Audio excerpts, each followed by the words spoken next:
بسم اللہ الرحمن الرحیم، السلام علیکم۔ تو ویورز، آج ایک بہن نے ڈاکٹر ذاکر نائک صاحب سے یہ سوال کیا کہ قرآن پاک میں پردے کے بارے میں کیا احکامات ہیں؟ کیا ہم چہرے کو کھلا رکھ سکتے ہیں؟ کیا خواتین کو اس کی اجازت ہے؟ جیسے کہ اگر حج کے دوران بھی چہرے کو کھلا رکھا جا سکتا ہے تو عام دنوں میں اس کے احکامات کیا ہیں؟ تو پہلے سوال سنتے ہیں اور پھر ڈاکٹر صاحب کا جواب سنتے ہیں کہ کیا وہ جواب دیتے ہیں۔ یہ السلام خواتین میں علیکم ورحمۃ اللہ۔ وعلیکم السلام۔ میرا نام وجیحہ ادریس ہے۔ میں ماسٹرز کی اسٹوڈنٹ ہوں اور ایک رائٹر بھی ہوں۔ باجی تھوڑا آہستہ بولیں اور اونچا بولیں، مائک کی آواز جو ہے نا تھوڑا سا شارپ میرا آ رہی نام ہے۔ وجیحہ ادریس ہے۔ میں ایک رائٹر ہوں اور ماسٹرز کی اسٹوڈنٹ بھی ہوں۔ جی میں نے تقریباً 90 to 100 جو گرلس تھیں انہیں شرعی پردہ سٹارٹ کروایا، بٹ آج کل بہت سی سسٹرز کا باجی ایک ہی آواز کوشچن ہے۔ آپ کی آواز کلیئر نہیں آ رہی ہے، تھوڑا آہستہ بولیں لیکن اونچی آواز میں بولیں، نئی آواز آ رہی ہے۔ لیکن بہت سی سسٹرز ایک کوشچن ریز کرتی ہیں کہ جو پردہ ہے وہ چہرے کا نہیں، جس طرح شیخ فارق نے بھی ہمیں بتایا تھا اپنے لیکچر میں کہ چہرے اور ہاتھوں کو عورت کھلا رکھ سکتی ہے۔ تو میرا سوال ہے، اگر چہرے کا پردہ نہیں ہے مطلب کھلا رکھ سکتی ہے، تو مرد اور عورت کے پردے میں کیا فرق ہے؟ بیکاز جب عورت باہر آئے گی چہرے کو کھلا لے کے آئے گی تو اپوزٹ جینڈر میں اٹریکشن بھی ہوگی اور فتنہ بھی پیدا ہوگا۔ اور اس کے ساتھ میں ترمذی کی ایک حدیث کو کوٹ کرتی ہوں کہ جس طرح حضرت میمونہ اور ام سلمہ آپ صلی اللہ علیہ وسلم کے پاس بیٹھی ہوئی تھی، تو اتنے میں عبداللہ ابن مکتوم آئے تو جو نبینے تھے، تو ازواج نے پردہ نہیں کیا تھا، تو آپ صلی اللہ علیہ وسلم نے ان سے وجہ دریافت کی کہ آپ نے پردہ کیوں نہیں کیا؟ تو انہوں نے فرمایا کہ یہ تو نبینہ ہے، یہ تو ہمیں دیکھ ہی نہیں سکتے۔ تو آپ صلی اللہ علیہ وسلم نے بہن آپ کا سوال سن چکا ہوں میں۔ سوال ہونا چاہیے 2 یا 3 الفاظ۔ میں سوال سن چکا ہوں آپ کا۔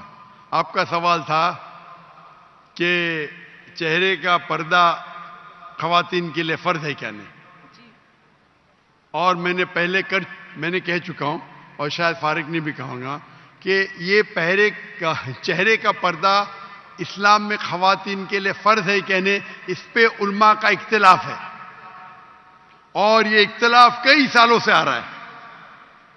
اور آپ میری قصر دیکھیں تو اس میں ڈیٹیل میں نے کہا ہوں، اور قرآن کی آیتیں سورہ نور سورہ نمبر 24 آیت نمبر 31 اور سورہ احزاب چیپٹر نمبر 33 ورس نمبر 59، یہ دونوں علماء کی رائے پیش کر سکتا ہوں۔ آپس میں ہے اختلاف، کئی چیز پہ اختلاف ہے، اس پہ بحث کر کے فائدہ کیا؟ آپ سمجھے نا؟ جی تو کئی علماء ہیں، کئی کتابیں، ہزاروں کتابیں اس پہ لکھی گئی، میں نے خود پڑھا ہوں کئی۔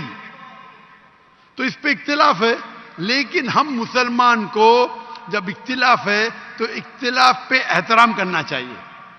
سارے علماء یہ کہتے ہیں کہ جو علماء کہتے ہیں کہ جو علماء کہتے ہیں کہ چہرے کا فرض ہے، وہ یہ بھی کہتے ہیں کہ جو لوگ چہرے کا نقاب نہیں کرتے ان پہ تنقید نہیں کرنا چاہیے، اور جو لوگ سمجھتے ہیں کہ چہرے کا نقاب فرض نہیں ہے اور جو لوگ چہرے کا نقاب کرتے ان پہ تنقید نہیں کرنا چاہیے۔ ہم نے کہہ چکا ہوں کہ میری بیٹیوں میں سے ایک بیٹی چہرے کا نقاب کرتی، ایک بیٹی نہیں کرتی۔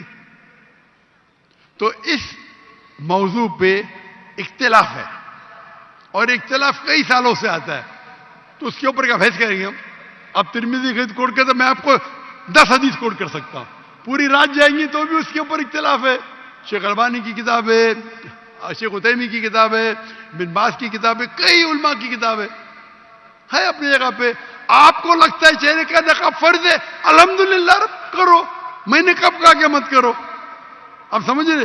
جو لوگ کو لگتا ہے کہ چہرے کا نقاب فرض نہیں، لیکن میں یہ کہتا ہوں باقی حجاب تو کرو۔ اپنے خواتین تو حجاب ہی نہیں کرتے، سر کھلا رکھتے، سر کو ڈھکتے نہیں، تو کم از کم اس کو تو آپ بولتے کہ چہرے کا نقاب نہیں ہوگا تو آدمی اور مرد میں فرق کیا ہے؟ یعنی آپ جانتے ہی نہیں شریعہ کو۔ آدمی کے لیے فرض ہے ناف سے لے کے گھٹنے تک کے، عورت اور آدمی میں فرق نہیں، مطلب کیا؟ نعوذ باللہ، کیا بول رہے ہیں آپ؟ تو کیا عورت صرف اپنے ناف اور گھٹنے کو ڈھاکی سے ملے گا؟ کہ آپ کیا بات کر رہے ہیں؟ یعنی آپ کو بیسک علم نہیں ہے، اگر چہرے کا نقاب نہیں رہے گا تو آدمی مرد میں فرق نہیں. کیا بات کر رہے ہیں آپ؟ آدمی کو سر ڈھکنا فرض نہیں ہے, سنت ہے. کوئی بولتے سنت بھی نہیں, ٹھیک ہے, اس پہ بحث کیا کرنے کا. اوپر کا شرٹ پہننا فرض نہیں ہے, پہن رہے, نہیں پہن تو کوئی بولنے سے حرام ہے. ناف سے لے کے گھٹنے تک فرض ہے. اگر کوئی کھیت میں کام کر رہا ہے مرد اور اوپر اس کا سینہ دکھتا ہے, جائز ہے, عورت تھوڑی کر سکتی وہ. تو اب کیسا بولیں کہ عورت اور مرد میں فرق نہیں؟ اب کیا بات کر رہی ہے بہن؟ اسی لیے ہم مسلمان کو ایک دوسرے پہ احترام کرنا چاہیے. ہم میں ہی صحیح ہوں, میں ہی صحیح ہوں, میں کہتا ہوں میں بھی صحیح ہوں. یہ میں ہی صحیح ہوں پرابلم ہے. ترمذی کی حدیث کوٹ کر کے میں بخاری کی کروں گا, صحیح مسلم کی کروں گا. کیا بات کر رہے ہیں آپ؟ اگر سمجھتے فرض ہے تو آپ کرو, کون آپ کو روک رہا ہے؟ اور کوئی بھی یہ نہیں کہہ سکتا ہے کہ چہرے کا نقاب حرام ہے, یہ تو کوئی کہہ نہیں سکتا ہے نا. تو آپ کرو, اس میں کوئی اعتراض نہیں. لیکن ہم اس اختلاف کو ایسے پیمانے پہ لے جائے کہ آپس میں بحث کرے, جھگڑا کرے, کتنے چیز ہے. اسی لیے ہمیں we should know how to agree to disagree, agree to disagree. ہم یہ بھی مانے کس طریقے سے اختلاف کو ہم آپس میں اچھے سے سلجھائے, بنسبت جھگڑا کرے اس پہ. شکریہ. ماشاءاللہ ماشاءاللہ, ہمارے مذہبی اسکالر ڈاکٹر ذاکر نائک نے اس کا بہت ہی اچھا جو ہے وہ جواب دیا اور بڑا تسلی بخش تھا. تو ویورز, اگر آپ کو میری ویڈیو اچھی لگے تو ویڈیو کو لائک کیجیے گا اور چینل کو سبسکرائب کیجیے گا. اور اگر آپ اس معلومات کو آگے تک پہنچانا چاہتے ہیں تو اپنے فرینڈس کے ساتھ اس ویڈیو کو ضرور شیئر کیجیے گا, کیونکہ معلومات وہ ہے, علم وہ ہے جو آپ سیکھیں بھی اور دوسروں کو سکھائیں بھی. جزاک اللہ. دعا میں یاد رکھیے گا. اللہ حافظ.